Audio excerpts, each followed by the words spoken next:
you all for joining us today. You know, there has been a lot said about big tech censorship of what transpired around the origins of the COVID-19 virus and where this came from, how it moved to a pandemic. And then there's also questions about what the American people were told and the timeliness or lack thereof of what they were being told. We know that Facebook recently reversed their decision on taking down any kind of information that said it came from the lab in Wuhan, that Beijing should be held to account. YouTube had previously announced that it would censor any content that contradicted the Beijing-run and China-funded World Health Organization.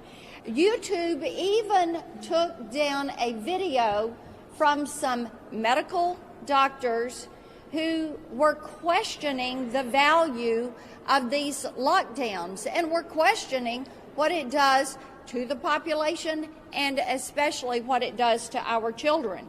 Twitter, they locked down the account of a virologist, a Chinese virologist, who was saying this is what they're doing, gain-of-function research, this is what they're doing in the Wuhan Institute of Virology, holding the Chinese Communist Party to account. I will tell you this, big tech has really stepped over, they have stepped over the line on this one. We all have suggestions of how we as a Senate should move forward and things that we should do to make certain this never happens to the American people. Senator Braun? Thank you. And I'll tell you where we need to start. You had a unique thing happen, I think it was just last week, where by unanimous consent, that hardly ever happens on a critical issue unless you're maybe renaming a post office or something.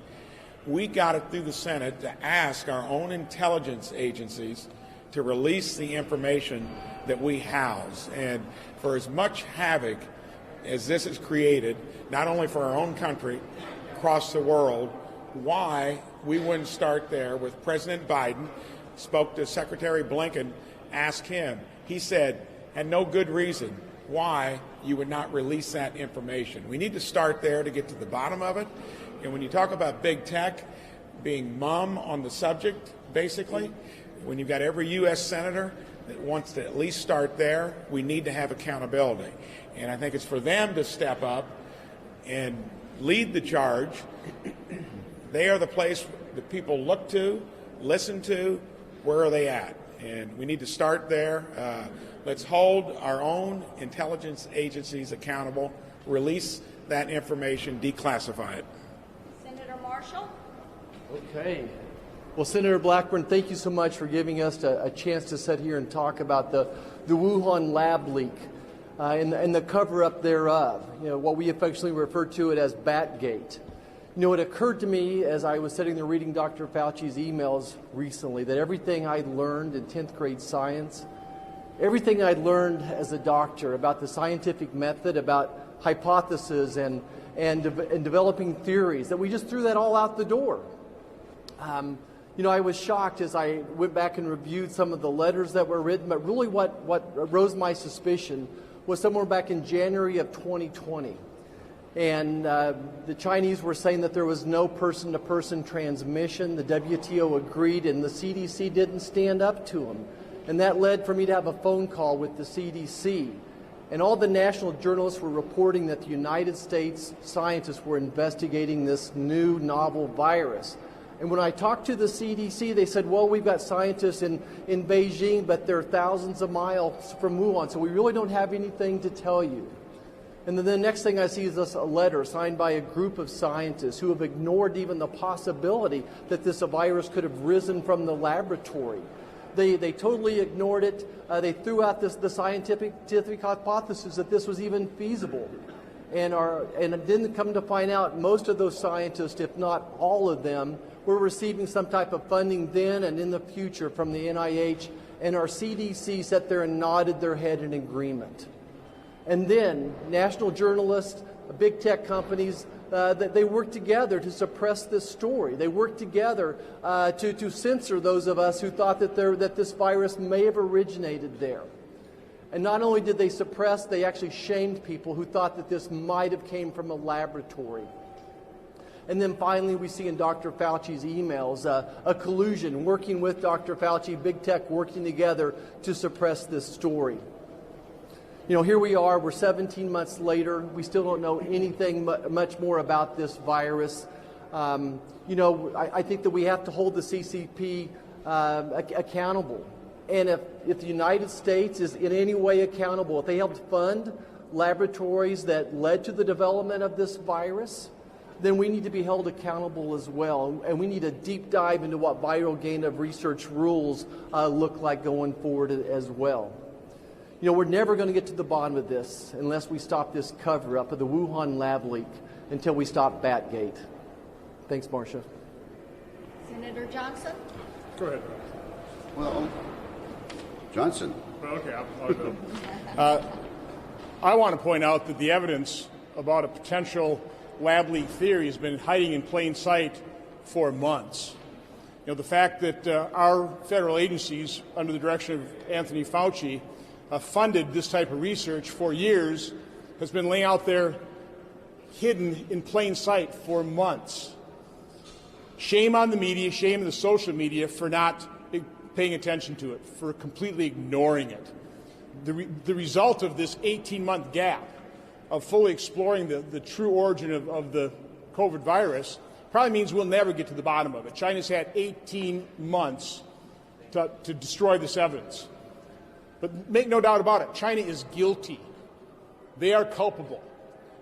They knew they had a coronavirus. They knew they had a deadly pandemic-type virus in Wuhan. They didn't allow flights out of Wuhan to the rest of China, but they let that virus infect the entire world. So we already know China's guilty. We already know they have to be held to account. I think we also need to hold the news media and the social media accountable as well. This isn't the only area of suppression. I could list a long list of false narratives, false stories that the drive-by media promotes and then never really adequately retracts. But when it comes to COVID, I have personal experience with censorship and suppression that I believe has cost tens of thousands of Americans their lives. The NIH guidelines as it relates to treatment of COVID remains a compassionless guideline to basically do nothing. Go home, isolate yourself, be afraid, and if you just happen to get sick enough where you have to check yourself in the hospital, maybe we can save your life. I held 2 hearings on early treatment. Dr. Peter McCulloch laid out the 4 pillars of pandemic response. The first one is try and stop the spread. Well, China is guilty in not doing that. The second pillar is early treatment. Basically, how we apply medicine to every other condition, early detection, early treatment. Then in-hospital treatment, and then finally vaccine. Why did our health agencies, why did Anthony Fauci, why did the mainstream media suppress and censor doctors that had the courage and compassion to treat patients early with cheap, generic, repurposed drugs? Why did that happen? There is growing evidence. It's not being reported on by the media. Mexico's having great success with ivermectin. Certain provinces in India are having great success with ivermectin. Where's the reporting on that? We've seen studies where 50 to 85% of lives could have been saved. It prevents that much death.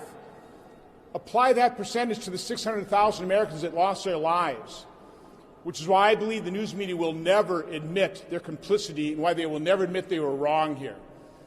But it's not too late. Lives can be saved. We're still going to need early treatment. No matter how effective a vaccine is, no matter how effective immunity from having been infected is, other people will get infected. Other people are going to need early treatment. So I am imploring the media, pay attention to people like Dr. Corey, Dr. Peter McCulloch, the other doctors that have the courage and compassion to treat patients. It's not too late. We need to start and really robustly explore early treatment now.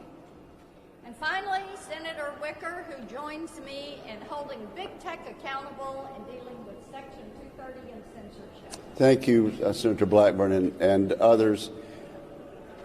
The last quarter of a century has seen enormous growth in the internet, and much of it's been positive, as we all know. But the result of this quarter century has been that it has allowed a handful of internet big tech platforms to grow enormously large, enormously rich, and enormously powerful, to the point where they decide what is the news. They decide what information the public is going to get and what information is going to be blocked. And it's not just the Wuhan virus, which is an outrage, as my colleagues have just described. We could cite chapter and verse time and time again about these big platforms deciding what we will hear and what we can't hear. So let me just help out by saying Senator Johnson is right, and I will cite a few examples. Google threatened to cut off several conservative websites, including The Federalist. How do they have the power to do that? How can they justify doing that? Companies restrict or terminate conservative users' accounts and content on social media. Facebook announced it's suspending the account of a former president of the United States. That is too much power for them to decide who can and who cannot make news and be quoted. Twitter moved to censor any coronavirus coverage that they thought, in their judgment, might cause widespread panic. How does a multi-rich, powerful internet platform get to make that decision? And I could go on and on and on. That's why I've joined with senators like Senator Blackburn in trying to correct the Section 230 gaps, but also why I'm introducing legislation to make it clear that these large internet tech platforms cannot discriminate based on their own opinions and based on what they think the public should and should not be allowed to hear. This is a serious, grave threat to freedom and the open exchange of ideas under our Constitution, and I'm glad to stand with these members on this task. Thank you all. As you can see, this is something that is going to span several committees here in the U.S. Senate. It is our job to get to the bottom of what happened and then to bring forward remedies like Senator Wicker has just laid out. Got a question? Thank you. So the EU and G7 have called for an investigation into whether or not this was a Wuhan lab leak. I'm wondering, do you think an international approach is the best way to investigate this going forward, or what would you recommend? I think the standing committees of the U.S. Senate should take the lead. We are pleased that our allies are also joining us and saying this needs to be investigated. It is obvious that something was not right.